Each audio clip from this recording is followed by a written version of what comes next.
My girlfriend dumped me for being broke, then used our shared Amazon account to furnish her new apartment with her lover. I waited for her to order a $2,000 TV. Then I changed the delivery address to a charity donation center and locked her out of the account. My girlfriend of 3 years, Megan, dumped me last Tuesday. She did it in the middle of our apartment, surrounded by boxes, which was ironically appropriate. She delivered the news with the grim, self-important air of a CEO announcing a corporate restructuring. I was the underperforming division being liquidated. "It's just not working, Kevin," she said, avoiding my eyes. "We're on different trajectories. I have goals, I have ambition, and you're just comfortable." Comfortable? I repeated. "I'm a senior graphic designer at a very successful ad agency. I make a good living. I'm not setting the world on fire, but the lights are on and the fridge is full." "Yes, comfortable," she said, the word dripping with disdain. "You're content? I need a partner who is a go-getter, a man who is building an empire, not just a life." Then came the real reason for the restructuring. She had met someone else, a man named Chad. Chad, she explained, was a visionary entrepreneur in the crypto space, which is what men who don't have a real job call themselves. Chad was a man of action, a man building an empire. "He and I are moving in together," she announced. "He just signed the lease on a huge new apartment downtown. It's what I deserve." The breakup speech concluded with the most beautifully ironic line I have ever heard. She looked at me, her expression a perfect blend of pity and superiority, and said, "I'm sorry, Kevin, but I can't be with someone who is so broke." Broke. Me. The man who had been paying 60% of our shared bills for 3 years while she pursued her passion as a freelance pottery artist, a passion that generated enough income to cover roughly half her monthly avocado toast budget. The sheer, unmitigated audacity of it was breathtaking. I didn't argue. I didn't yell. I just felt a strange, almost serene sense of amusement. I helped her move her last few boxes into her friend's car. As she was leaving, she gave me one last piece of advice. "You should really work on your ambition, Kevin. It's not a good look." I just smiled. "I'll keep that in mind," I said. Here's the thing about our relationship. Like many modern couples, we were deeply enmeshed in the digital ecosystem of convenience. Specifically, we shared an Amazon Prime account. It was my account, started long before I met her. My credit card was the primary payment method. She had her own profile under my account, and for 3 years, she had used it for everything. After she left, my first instinct was to do a full digital divorce, change the passwords, remove her from my Netflix, the works. But then, a quiet, wonderfully petty idea began to form in my mind.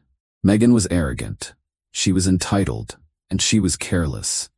She saw me as a resource she had just decommissioned. It would never occur to her that the resource might still be active. So, I did nothing. I left the Amazon account exactly as it was. I considered it a strategic surveillance operation. I was planting a bug in her new ambitious life, and I was curious to see what I would learn. It didn't take long. The first order notification came 2 days later. A set of expensive, minimalist Japanese kitchen knives. The next day, it was a 600 thread count Egyptian cotton sheet set. Then a high-end espresso machine, a robotic vacuum cleaner. It was a fire hose of domestic upgrades, all flowing directly from my credit card. I watched the orders roll in with a detached sense of fascination. They weren't just buying things, they were building a nest, a comfortable, stylish, and completely fraudulent nest, funded by the broke man she had just discarded. I let it continue. Every purchase was another piece of evidence, another brick in the beautiful house of consequences I was building for them. Then last night came the crown jewel, the grand finale. I got an order confirmation email that made me laugh out loud. They had done it. They had ordered a television, not just any television, a 77-inch top-of-the-line OLED smart TV. The kind of TV that boasts about its perfect blacks and costs just shy of $2,000. I could picture the conversation perfectly. Chad, the crypto visionary, insisting that his empire required a cinematic viewing experience.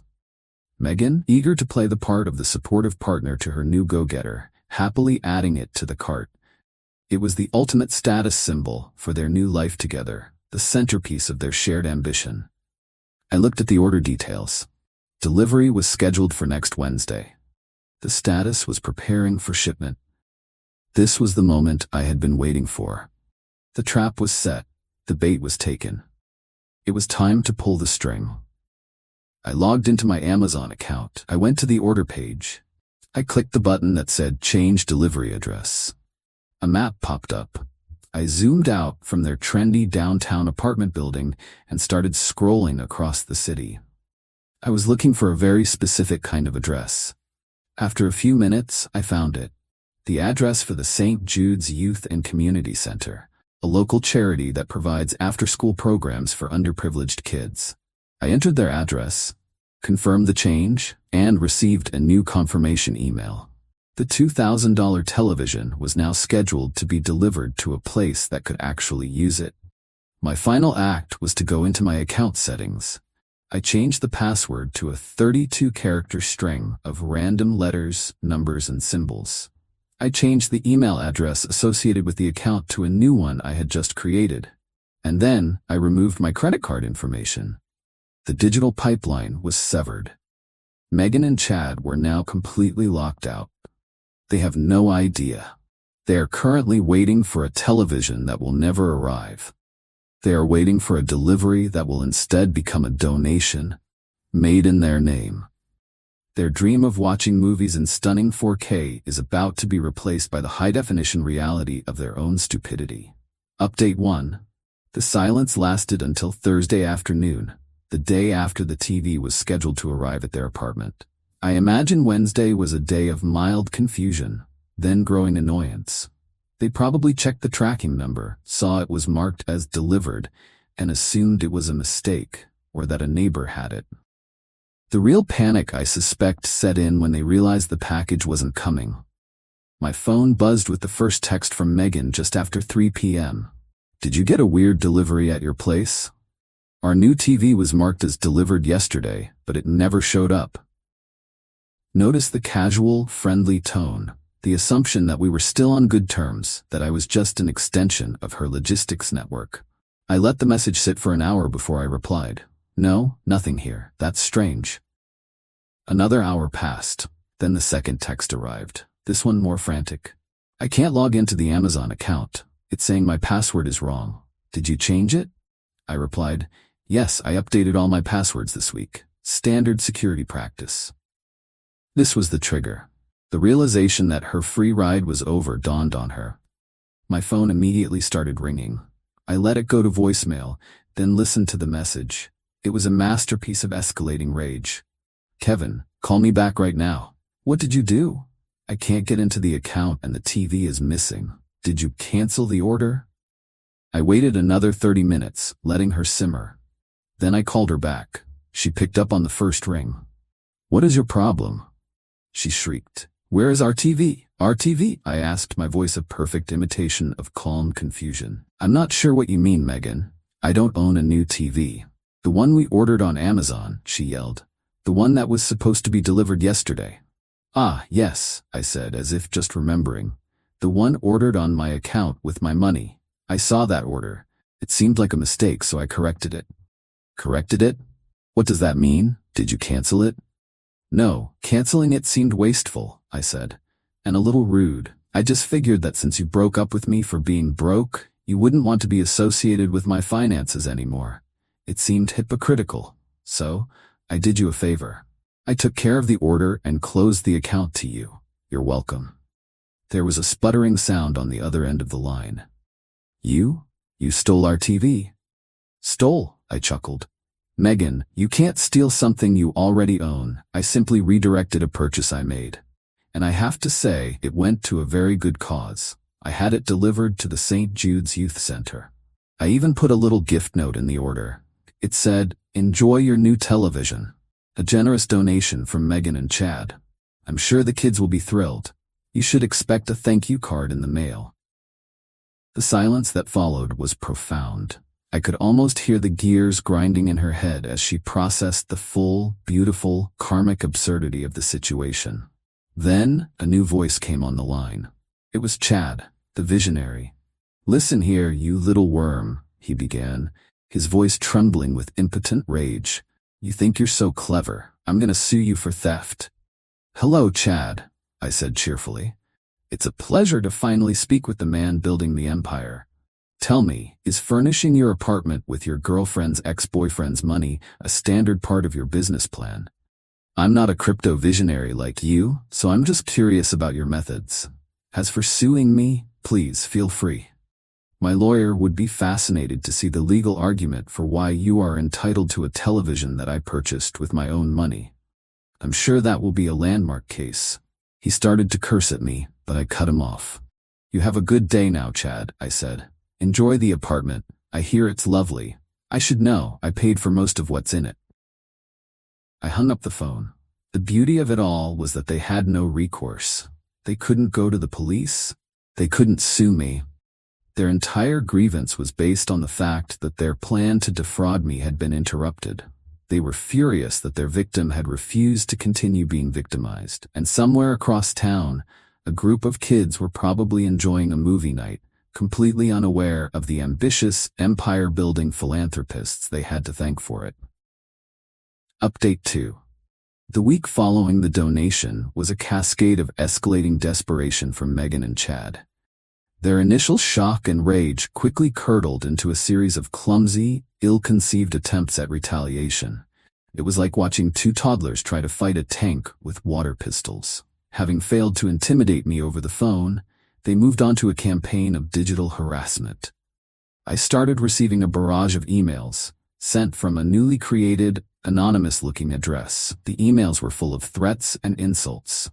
They called me a thief, a psycho, a pathetic loser. They demanded I pay them $2,000 for the stolen television. I didn't reply. Instead, I set up a filter that automatically sent any email from that address directly to a folder I labeled evidence. Their next move was to try and leverage our mutual friends. Megan began calling everyone we knew, feeding them a heavily edited version of the story. In her telling, I was a vindictive ex who, in a fit of jealous rage, had hacked into her Amazon account and stolen from her. She painted herself as the victim of a cruel and unhinged cyber attack. This strategy might have worked if she hadn't spent the last month bragging to those same friends about her new, wealthy, empire-building boyfriend. A few of the more perceptive friends called me, confused. Megan is saying you stole a TV from her? One of them asked. I was honest, but I framed it with a touch of satirical flair. Stole is a strong word, I said. I would call it an unauthorized philanthropic redirection of assets. She used my credit card on my account to buy a $2,000 TV for her and her new boyfriend after dumping me for being broke. I simply decided that my money would be better spent at the local youth center. I have the donation receipt if you'd like to see it. The truth, when presented so plainly, is a powerful thing. The story started to spread. The narrative shifted. Megan wasn't the victim of a psycho ex. She was a hypocrite who got caught trying to furnish her new life on her old boyfriend's dime. The sympathy she was trying to generate evaporated. Their final, most pathetic attempt at revenge was aimed at my career. They tried to do what they did in their fake reviews, attack my professional life. They somehow found the email address for the head of my department at the ad agency, a formidable woman named Cynthia. They sent her a long, anonymous email accusing me of unethical behavior. The email was vague, alluding to me having a history of financial instability and a tendency to misuse company resources. It was a desperate, clumsy attempt to get me in trouble at work. It backfired spectacularly. Cynthia has known me for 5 years. She knows my work ethic. She also has a finely tuned nonsense detector. She called me into her office, showed me the email, and asked, "Do you have any idea what this is about?" I told her the entire story, from the breakup to the TV donation. I even showed her a few of the more unhinged emails from Megan. Cynthia read them, her expression unreadable. When she was done, she leaned back in her chair and a slow, dangerous smile spread across her face. "So, let me get this straight," she said. "Your ex-girlfriend, who you were financially supporting, dumped you for being broke, then immediately used your money to buy thousands of dollars worth of furniture for her and her new boyfriend, and your response was to donate their new television to a children's charity and lock them out of the account." That about sums it up, I said. She was silent for a moment. Kevin, she said, her voice full of admiration. That is the most creative, passive-aggressive, and legally airtight act of personal revenge I have ever heard. I'm not even mad. I'm impressed. She deleted the anonymous email in front of me. Don't worry about this, she said. I'll handle it. You just keep up the good work. I walked out of her office feeling 10 feet tall. Megan and Chad had tried to attack me on every front, personal, social, and professional. And on every front, they had failed. Their ammunition was lies, and my shield was the simple, ridiculous truth. Final update. It has been 6 months since I made the most satisfying charitable donation of my life. The drama is over, the dust has settled, and the final accounting of wins and losses is clear. The first piece of closure came in the form of a letter. It was from the St. Jude's Youth and Community Center. It was a formal thank you letter for the television.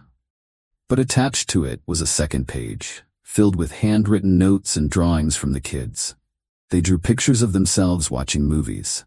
One of them wrote, "Thank you for the TV. It's the best thing we have." Another said, "Movie night is my favorite night of the week now." I framed that page of drawings. It hangs on my wall, a permanent reminder that sometimes a petty act of revenge can accidentally become a genuinely good deed. The story of Megan and Chad reached its inevitable conclusion. Their relationship, which was forged in the fires of my Amazon account, did not survive the harsh reality of having to pay for their own things. The grapevine, via a mutual friend who finally got tired of Megan's constant complaining, delivered the epilogue. Their arguments about money were constant and vicious. Chad, the crypto visionary, was apparently all vision and no capital. He expected Megan to contribute to their lavish lifestyle, and she had nothing to contribute. He resented her for not being the sugar mama she pretended to be. She resented him for not being the empire builder who could afford his own television. The final straw, apparently, was the apartment itself. Without my money to pay the rent, they were forced to break the lease early, incurring massive financial penalties. The stress was too much. They broke up in a flurry of mutual blame and recrimination. Chad has reportedly moved on to his next visionary project, likely in search of a new funding source. And Megan, my ambitious, go-getting ex-girlfriend, had to do the one thing she dreaded most. She had to give up her dream of being a freelance pottery artist. She had to get a real, full-time job in an office to support herself. She is now living a comfortable life, the very thing she despised. As for me, I am anything but broke. I got a promotion at work a few months ago. Cynthia, my boss, still occasionally refers to me as a logistical genius. I've been dating a little, meeting women who are actually interested in building a life together, not just furnishing one. My apartment is quiet, my Amazon account is secure, and my conscience is clear. Megan dumped me for being broke, but her own greed and hypocrisy left her truly impoverished, stripped of her lifestyle, her relationship, and her dignity. She thought she was upgrading to a life of ambition and wealth. Instead, she just learned a very expensive lesson about the difference between being a go-getter and a gold digger. And I have a beautiful framed drawing from a group of happy kids to remind me that sometimes the best revenge is just changing the delivery address.